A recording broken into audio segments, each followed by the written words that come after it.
welcome to Reporting In. I'm your host, Malcolm Fleschner. This is the TYT show dedicated to investigative journalism. We talk to reporters, whether some who work for TYT, others who work elsewhere around the world, to find out the stories they're covering, the important news, and the story behind the story, if possible. And today on the show, my guest is Jan-Albert Hootsen, who is a Dutch journalist working out of Mexico City. And Jan-Albert, are you there? I'm here. Wonderful. Thank you so much for agreeing to do this, to talk to me today. I'm going to give a little bit of your bio, and you can correct me if I get anything wrong. But I believe you've been working as a freelance journalist since 2009 for publications in places like the Netherlands, Belgium, the US, Canada, and the UK. And you write about topics like press freedom, politics and organized crime, human rights, and environmental issues. But you also, to the point of today's conversation, or at least part of it, you've been, since 2016, the Mexico-based representative for the Committee to Protect Journalists. And is that right? Yeah, that's right. Wonderful. Well, thank you so much for coming on the show. The topic today, the main topic I want to discuss with you is about being a journalist in Mexico and what that's all about, and the violence that Mexican journalists have been subjected to, assassinations, and I believe there have been, according to the Committee to Protect Journalists, I think there have been 45 journalists in Mexico killed since 1992. And I mean, it's a very dangerous job, and it's remarkable that people are willing to do it under these conditions. So I wanted to talk to you about that, and also about the implications for journalism in Mexico of the recent presidential election. But first, I wanted to find out a little bit more about your background and how you came to be working as a freelance journalist in Mexico. I mean, you also do bungee jumping and skydiving and other those guys who jump off off mountains with those suits and just sort of glide around. It seems like a high risk profession, is my point, and you have to be something of a thrill seeker to be willing to do it. Maybe that's not the case, but you can fill me in. Well, I think we should make the distinction between the dangers for Mexican journalists themselves and for journalists like myself who are from other countries. The risk for local journalists is significantly higher than for us. There's actually only been 1 or 2 cases of really severe attacks against foreign journalists since 1992, since CPJ started taking statistics. But yeah, I mean, it's a very dangerous country to be a journalist, especially to those who are investigating corruption, who are investigating organized crime. I myself actually went to Mexico in 2009, and it was mostly because I was very interested in Latin America and in Mexico in particular. And it was a little bit of the adventure, but mostly the idea of going to a country that is completely different from my own, from the Netherlands, and basically just trying to figure out how this incredibly complicated society is functioning. And so I came here in 2009, and I stuck by it. And as time passed by, I started gravitating a little bit more towards human rights and towards press freedom, and that's how I ended up from being a freelance journalist to working for CPJ.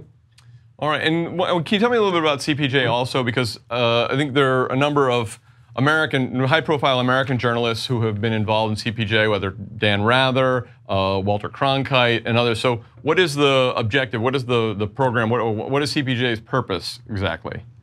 So the Committee to Protect Journalists was founded in the early 1980s, and it was basically founded as an organization that tried to provide protection and help and assistance to journalists who are in a situation of extreme risk, whether that be imprisonment, whether that be political persecution, whether that be attacks by organized crime, as is something that we'll talk about a little bit later in the interview, something that happens a lot with journalists here in Mexico. So CPJ has a presence in every continent in the world, and we have representatives, we have correspondents, we have an emergency response team, we have a journalist assistance program, and we are mostly a research-based organization, meaning that we register and we document and we investigate attacks on the press. We publish reports, we publish special investigations, we publish blogs, we publish alerts. And through gathering that information, we try to map out what the risks are for journalists worldwide. And whenever possible, we try to step in and assist journalists. Well, I mean, it's a nonprofit organization. I don't know where you get your funding from, but it seems like an invaluable resource for journalists because, I mean, I don't know, maybe my perception is just that we've been hearing about the violence and attacks on journalists more recently than in the past, but it seems like, I mean, just recently, I think there was in Slovakia, there was a journalist who was killed, and I mean, it seems like, of course, notorious journalists in Russia or who are who oppose Putin that are at great risk also. But am I right? Is my perception correct that there has been increased violence against journalists in the last decade or so, and it's been ramped up? I would definitely say so. I mean, the trend of deadly attacks against journalists has been going down a little bit in recent years, mostly because fewer journalists have gone into war zones like Syria, like Iraq, where the risk of deadly violence is really high. But on the other hand, the number of attacks against journalists, especially in my region here in Mexico, has been increasing in recent years, and the number of journalists who have been jailed increased.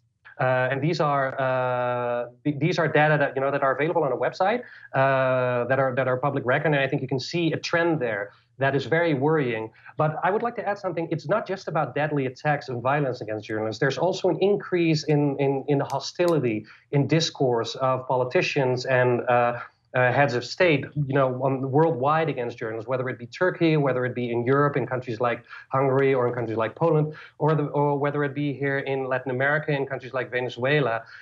This is something that we're very concerned about, and I think that are issues that need to be addressed, because many of the countries that we work in, like Mexico, like Turkey, like Afghanistan, like Venezuela, are countries that are democratic, but whose democracies are under severe stress, that are very fragile.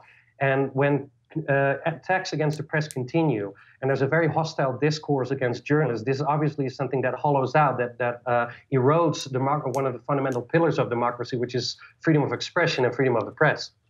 Well, I mean, and certainly the United States, but you didn't mention the United States, but the United States would certainly qualify on that list. And I went to the CPJ's website, and I recommend that viewers do too. It's really interesting and compelling, a lot of the statistics and the data that's been compiled, and to find out about what CPJ does. But one of the things that is a map, that you can look at maps that indicate how many journalists, you can break it down by year. And I noticed the United States has a big circle on it for 4 journalists who were killed in the United States. And I thought, were journalists killed in the United States? And then I realized, of course, it's most recently these people who were killed in Annapolis, and that is political violence against journalists. It was politically motivated, whether it was an individual who had a gripe against this particular paper. That's still politically motivated violence against the press. And you're right that the United States it's going on, that sort of rhetoric from the political, our political leadership is. I mean, we're certainly seeing it much more than we used to in the United States. And when the president of the United States talks about fake news and how the press are terrible and that they're hostile to him and that they're liars, that it helps erode the democracy. So that's why I admire so much the kind of work that journalists, especially indigenous Mexican journalists, do, who talk about human rights, who talk about organized crime and about drug trafficking and these issues that put them at grave risk.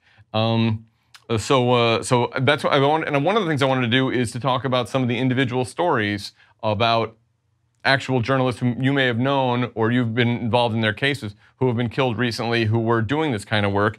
I guess the most high profile would probably be Javier Valdez, who was killed last year. Who I guess he covered the drug war in Sinaloa, which is that's where El Chapo was from. But he was a friend of yours, correct? Yes, I'd known him for about 7 years. Met him the first time I went to Sinaloa to do a story myself, also about the drug war there. And I'd met him ever since. Every time I went to Sinaloa, we spoke very regularly on the phone. We exchanged a lot of text messages, including just a few weeks before he was killed. And also Javier was, and I think it's very important to note, he was one of the recipients of the 2011 International Press Freedom Awards, which is an award that the CPJ awards each year. And so his death came as a huge blow, not just for the organization and for Mexican journalists, but also it was also very personal tragedy for myself and for many journalists here in Mexico, obviously, who knew him a lot better than I did. So yeah, that hit home really badly. There's not really any other way to put it. And it seems like when you get an award like that, an international award in particular, that might provide a little bit of cover or protection to a journalist because it's so high profile that then when they're targeted, it's I don't know, maybe the authorities, it's difficult for them to just sit idly by and not do anything about it. Or when they're put at risk, this is it's sort of like when they gave the Nobel Peace Prize to Aung San Suu Kyi in Myanmar, then it's harder for the junta there to crack down on her because she gets such a much higher profile. But it seems like the violence and the dangers in Mexico are so severe, and the international drug traffickers and the corrupt officials they're so in bed and they're so powerful that they're willing to take the heat of targeting high-profile journalists. And if they're willing to target high-profile journalists like Javier, then it seems like no one is safe. And maybe that's part of the message. I think that's a very important point, what you're mentioning here. Journalists in Mexico are in danger regardless of their status. It all depends on what they are investigating, on on who they are exposing in their stories. You know, a journalist like Javier might be internationally well known and might get a very high-profile award like the IPFA, but he's still in enormous danger when he publishes an interview with a drug lord, as what happened last year, a few months before he was killed, which may have been one of the reasons why he was murdered ultimately. But there are other journalists like Miroslava Breach-Valdosea, a reporter from Chihuahua. She wasn't internationally well known, but she was nationally a very well-respected correspondent. And she published articles about the links between local candidates for mayor in a particularly rugged and inaccessible region in Chihuahua State, which borders with Texas. And she was killed because of that.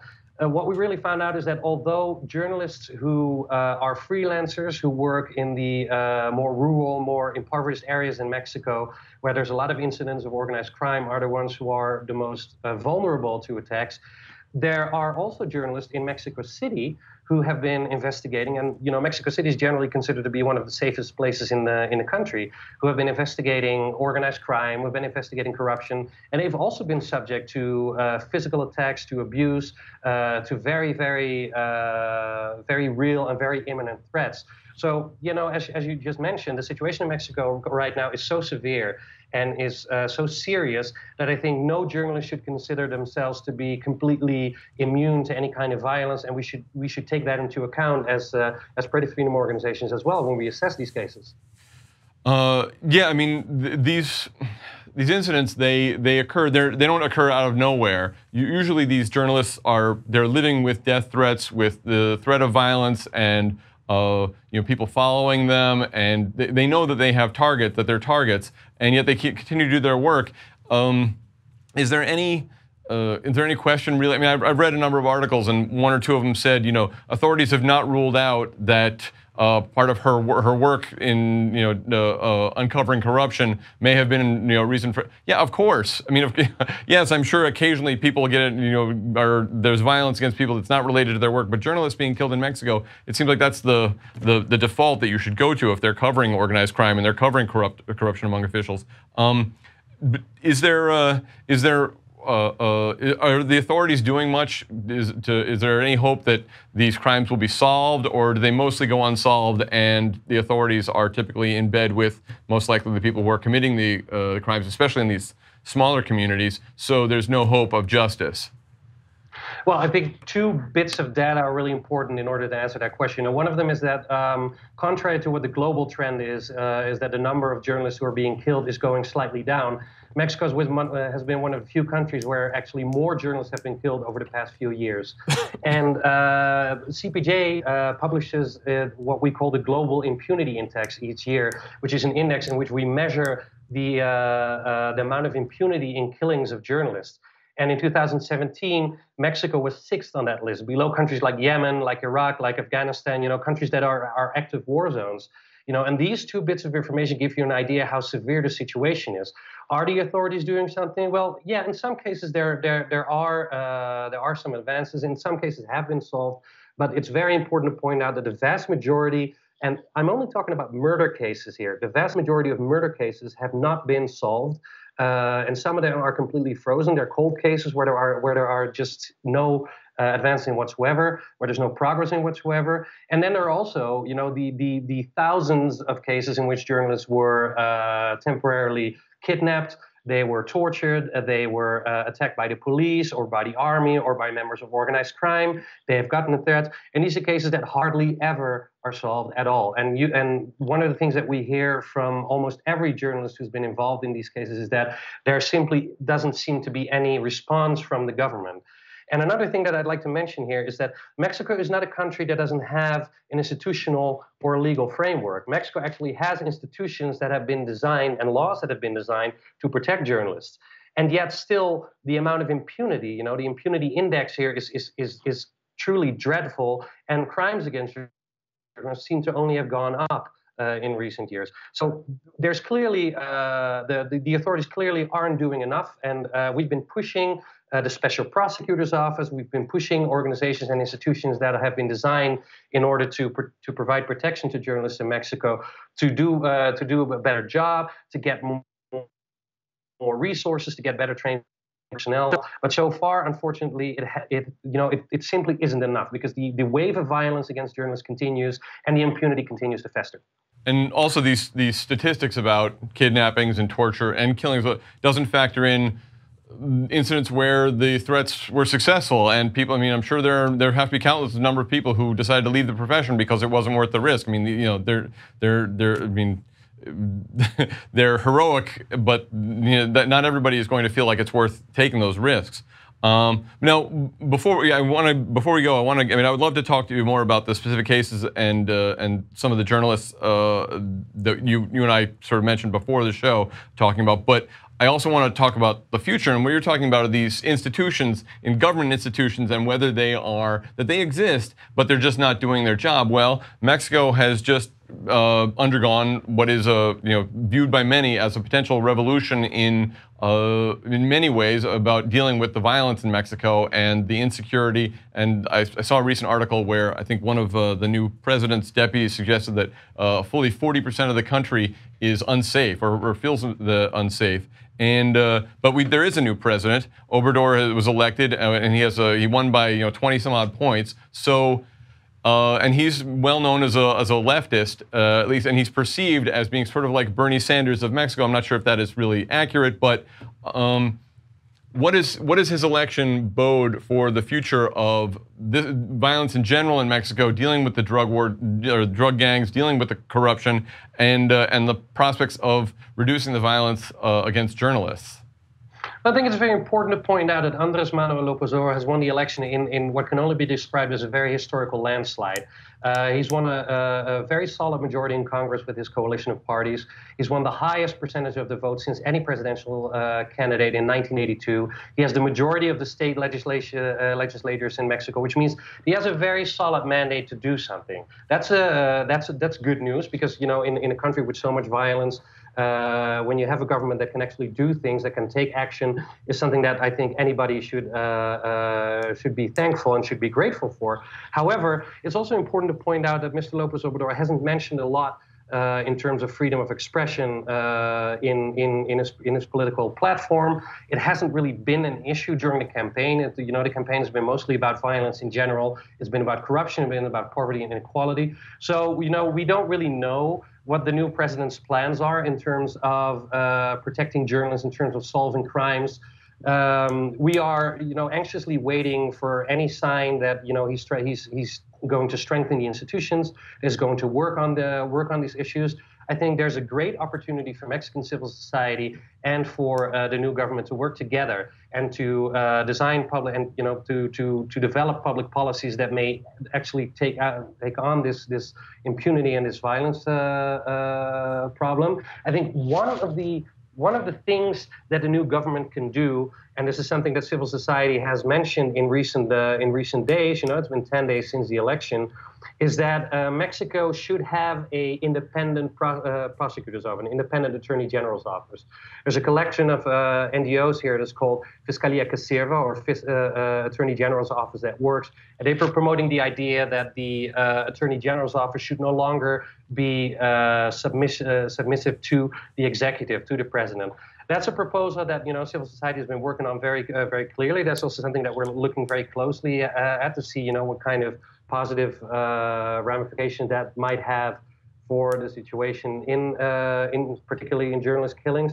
What we do know is that there's an opportunity to work with this new government. There's an opportunity to advocate for more press freedom and for more money, for better trained personnel, and for a more integral vision on how to combat this problem. And I think that we're going to have to wait for in the next few months what the new government's going to say about it. That seems like that's an interesting thing to watch for, to see if there is genuine an independent attorney general in Mexico. That would be a good sign, and if he does not move forward with that, then that's not such a good sign. We only have a couple of minutes left, and I want to ask, this is a little bit off topic, but I mean, it seems like the things that he's talking about, that there's possibility of legalizing marijuana and other reforms that he would institute that would have a ripple effect potentially to and the independent attorney general, as you talk about, would have a ripple effect that would potentially help protect journalists or decrease the likelihood of violence against journalists. But the bigger picture globally, I'd like to ask you about, which is just if the United States were to decriminalize drugs, what kind of effect would that have on Mexico and the not just violence against journalists, but the widespread violence that is in Mexico in general? Well, I think the problem of the drug war that it cost more than 200,000 lives over the past 10, 11 years is an international problem. It's not just confined to Mexico. We're talking about a country that has a very weak justice state. That some areas in the country have been completely taken over by organized crime, and some of that obviously has to do with the consumption of illegal drugs in the United States. But I think it's very difficult right now to say what the ripple effect would be. I think it's a multi-headed problem that requires a lot of collaboration between Mexico and the United States, and that requires policies that are developed in Mexico as well to strengthen the police, to strengthen the judiciary, to strengthen the justice state. I'm very anxious to see, for example, what will come out of the meeting between Mike Pompeo and the president-elect, the Secretary of State, who's expected to visit Mexico on Friday, and see how what they can come up with in terms of politics, in terms of free trade, migration, and the drug war. This is good. This is a problem that's not going to be solved overnight. It's not going to be solved by just one country. So I want to be careful, sort of not trying to expect too much from a possible legalization of certain drugs in the United States. There's a whole body of work by academics and by experts that suggests that it might have a very positive effect on the drug war in Mexico. But then again, I don't think it's going to solve everything, and I think it's very important that the Mexican government comes up with its own policies that will combat the problem from within. Yeah. Well, I mean, ideally, the United States government and the Mexican government would work together.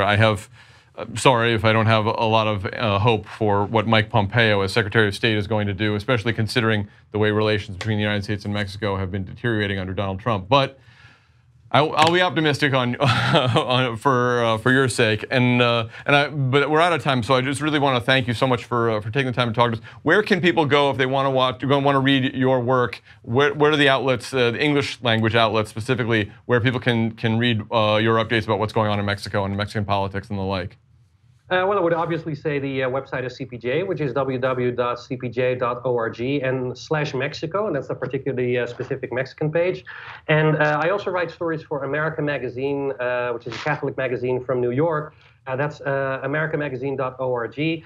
And I've also written pieces in World Politics Review. I've written some pieces for Newsweek.